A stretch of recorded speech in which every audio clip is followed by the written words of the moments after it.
The alien queen had conquered empires, toppled rivals, and commanded fear across the stars, but she had never met a human who could make her question everything. Until he drew his sword. The alien queen, high above the chrome spires of Voron 5, watched her new husband move through the palace gardens with a casual grace that belied his human origins. To her court, he seemed harmless as soft-spoken, slight-framed man with curious eyes and a strange fondness for tinkering with ancient relics and metallic contraptions. No one took him seriously, least of all, the queen herself. After all, what threat could a human possibly pose to the mightiest sovereign in the quadrant? Her name was Lysara, ruler of the Zelvani, a species renowned for their cunning, strength, and ruthlessness in war. Her words shaped nations, her anger toppled empires, and her throne had been stained with the blood of rivals too ambitious to bow to her. And yet this human, this fragile, soft-haired anomaly, had not only survived her court, but had earned her trust, even affection. The palace, a labyrinth of gleaming towers and crystalline walkways, had grown quiet that evening. The alien courtiers, who normally buzzed like a hive around the queen, had retreated to their quarters, leaving only Lysara and her human. He had requested a stroll through the northern gardens, where the night-blooming flora emitted an iridescent glow, casting eerie reflections on the reflective surfaces. "I still don't understand why you enjoy walking among these plants," Lysara said, her voice smooth but tinged with curiosity. "They have no purpose, no strategy, no value, except for their fleeting beauty." The human smiled faintly, his fingers brushing against the silver hilt of a sword that hung at his hippa, relic from a bygone era he had salvaged on his travels. "Beauty has its own purpose," he said quietly. "Sometimes it's what keeps you alive in the midst of chaos. Sometimes it reminds you what you're fighting for." Lysara raised an eyebrow. "And you fight? I thought you were merely a tinkerer, a collector of old things." "I am," he admitted, "but only because I've had to." "And some things," he said, pausing to look directly at her, "are worth defending with more than tinkering."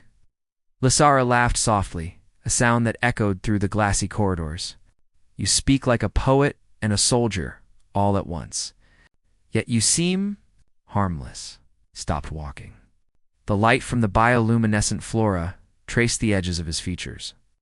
Slowly, deliberately, he drew the sword from its sheath.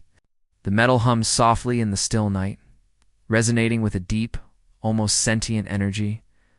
Lysara's amusement faltered. Her eyes narrowed, her body tensing instinctively.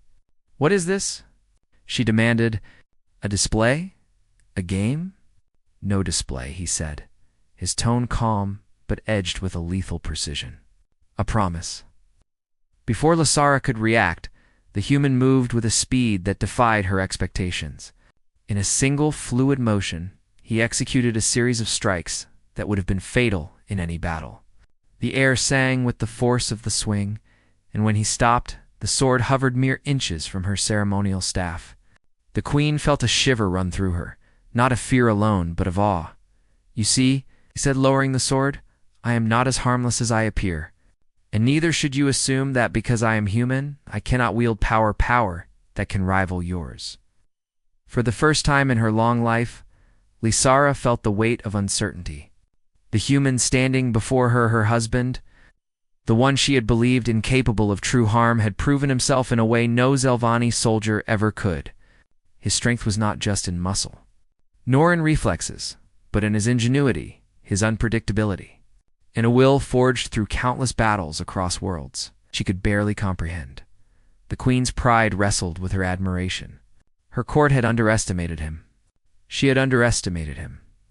And yet, as she studied his steady gaze, she understood something profound. The galaxy was changing, and the humans were not to be dismissed.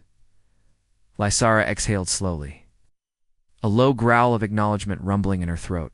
"So, you are dangerous," she admitted, a smirk curving her lips.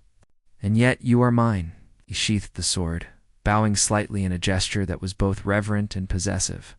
"As long as you honor that, Your Majesty, I will wield it only when necessary." The night settled around them once more, But the balance had shifted. The alien queen, ruler of an empire that spanned stars, realized that her human husband was more than a curiosity, more than a companion. He was a force unto himself. And from that night forward, no one, not even Lysara herself, would ever think of him as harmless again.